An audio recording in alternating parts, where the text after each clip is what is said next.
How to switch account in Google Chrome. Hello everyone, this is Sabrina here to help you today. So without any further ado, let's get right into the video. So first, launch your Chrome browser and then go to your home page if you are not already in your home page.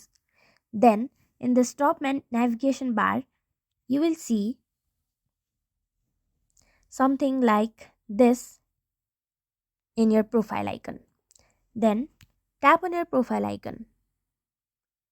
After that, you will see an option of sign out. Simply tap on sign out and then go to sign in again. And drag down this option and you will see all your accounts that are in your device. Select the account that you want to switch to, or you can also add a new account to your device. So that's how you do it. Thank you for watching this video. Make sure to like, share and subscribe to our YouTube channel. If you got any question, comment them down and I'll catch you in the next one.